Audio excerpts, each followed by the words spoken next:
Ukrainian UAVs hunted down a military transport train and erased it in motion.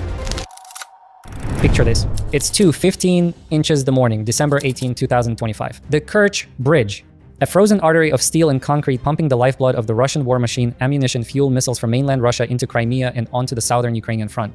On the bridge, a train moves through the pitch black. In the surrounding darkness, a frenzy of activity. Russian radars paint the sky. Anti-aircraft guns track invisible threats. Interceptor missiles streak into the night, one after another. On the bridge itself, a train car is on fire.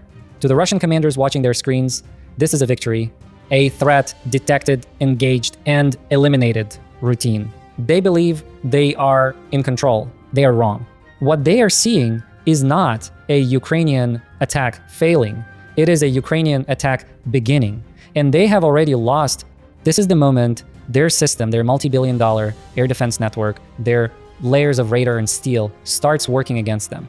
This is the breakdown of how a single train, disguised as a gesture of peace, became the centerpiece of a surgical strike that didn't just destroy a target, it rewrote the rules of modern engagement. Welcome to the breakdown. According to Moscow, the train rolling across the Kirch Bridge that night was a Christmas peace train, a humanitarian gesture, food, medicine, goodwill for the holiday season. A moral shield moving at 50 miles per hour. Ukrainian intelligence saw a different picture, a ghost. Satellite imagery showed the train's suspension compressed to its absolute limit. This wasn't bulky, lightweight aid. This was dense, concentrated mass. Thermal sensors picked up fierce, localized heat blooms from the center cars, the kind of signature you get from volatile, solid-fuel rocket engines and tightly packed artillery shells, not blankets and bandages. The math was undeniable. This train was carrying roughly 500 tons of munitions, enough artillery shells, missiles, and fuel to sustain a large-scale Russian offensive for 2 weeks. Moscow's humanitarian narrative was a calculated lie, a political weapon. But in warfare, a lie verified by fact isn't a shield, it's a target. And Ukraine had been waiting for a target like this. Think about that for a second. A regime uses a humanitarian symbol to mask a weapons shipment. What does that tell you about how modern conflicts are fought in the information space? Share your thoughts below. Ukraine didn't have stealth bombers, it didn't have cruise missiles to waste. What it had was ingenuity, built on desperation and asymmetric logic. The core idea? Don't send drones alone. Send a carrier in the air. That carrier was the Goliath Goglem, a heavy, hybrid, gasoline-electric UAV. Think of it as a semi-truck for drones. It could fly farther, carry more weight, and it wasn't coming to attack, it was coming to deliver. Its payload? 2 kinds of drones, cheap crude decoys and lethal FPV, first-person view attack drones. At sea, the same logic applied. The Mura-V unmanned surface vessel, a robotic boat, could slip through the waves, acting as a floating launch platform right under the noses of coastal defenses. The strategy was a masterclass in multi-directional pressure. Russia could no longer just look up. It had to look up, look out to sea, and look everywhere at once. Their defenses, however impressive on paper, were now stretched across multiple domains. This is the critical shift. Warfare is no longer about single points of failure. It's about simultaneous pressure from multiple vectors. Want a deeper dive on these mothership platforms, the Goliath and the Mura? Comment Mothership below and we'll make it the next video. At 2:15 a.m., the dance began. From the Goliath, decoy drones swarmed toward the bridge. They were slow, they were obvious. To Russian radar operators, they were inbound targets. The order was given, destroy them all. And they did.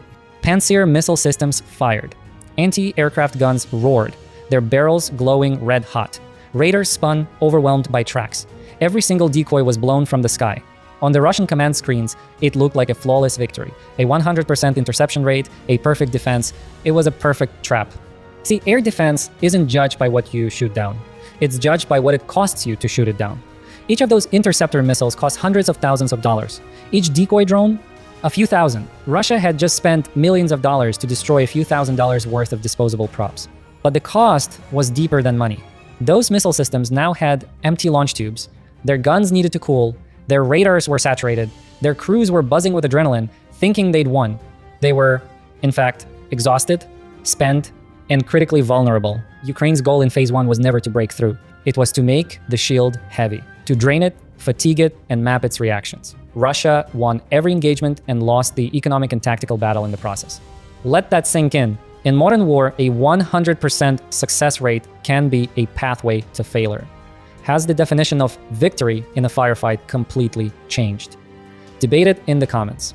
With Russian defenses panting from the first wave, Ukraine played its next card, a card the Russians had to answer. They launched a 360 Neptune anti-ship cruise missile.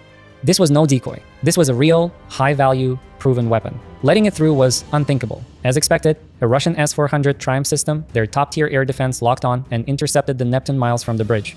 Another victory. Another explosion in the night sky. But this interception was the attack. The Neptune's warhead was specially modified. When the S-400 missile struck it, it didn't just explode, it bloomed. It released a massive cloud of multispectral aerosols and white-hot metal fragments. To human eyes, just a cloud. To Russian radars and infrared sensors, chaos. Radar waves scattered. Thermal sensors were flooded with false heat sources. For 2 critical minutes, the sophisticated S-400 system and everything linked to it wasn't destroyed. It was blinded.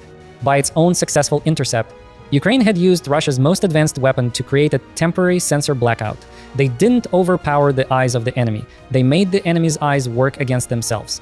Phase 2 is about vision, not firepower. If you can't see, you can't fight. How long do you think a modern military can operate effectively while partially blinded? In that window of confusion, those 120 seconds of Russian sensor blindness, the real assassin moved in. A second Gogol MUAV, silent and low, slipped into the blind spot. With Russian raiders scrubbing static, this drone didn't need to hide. It just had to be quiet. Using only passive optical and thermal cameras, it glided toward the burning train on the bridge. Its lenses zoomed in. The thermal imagery was conclusive. The intense, concentrated heat signatures matched the patterns of stored 122mm artillery shells and rocket propellant, not humanitarian aid. The target was confirmed. The train wasn't found by luck. It was reached because the path to it had been cleared not of defenders, but of their awareness.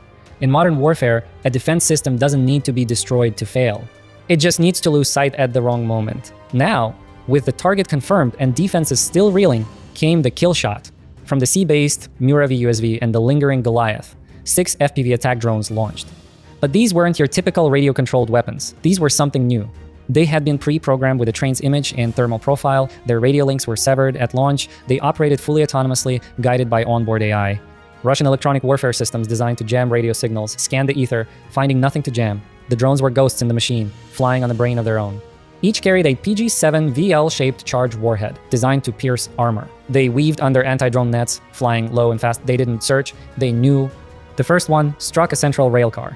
The shaped charge focused its explosion into a jet of molten metal, slicing through the steel shell and detonating inside. Then, the chain reaction.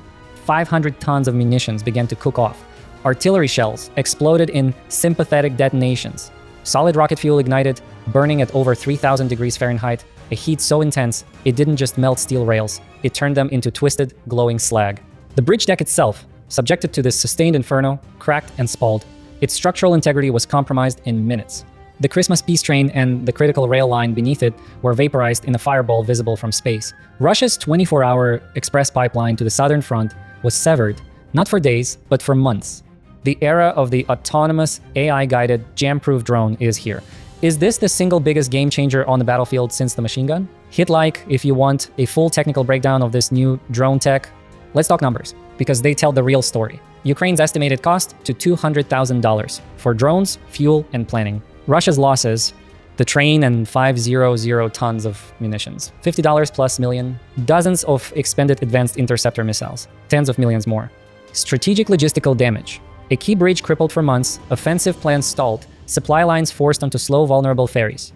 Analysts put the total operational cost in the hundreds of millions, if not billions. This is the new calculus of war. A $250,000 operation can trigger $500 million in damage and strategic paralysis. It's no longer about who has the most expensive equipment. It's about who can force the enemy to spend their expensive equipment against cheap, smart, and relentless alternatives. The Goliath and Mura motherships returned to base. Their mission was over. They left behind a smoldering monument to a fundamental lesson. In 2025, warfare is a contest of efficiency, adaptation, and systemic understanding. You can have the best air defense in the world, but if it can be drained, distracted, and blinded by a sequence of cheaper systems, you will lose.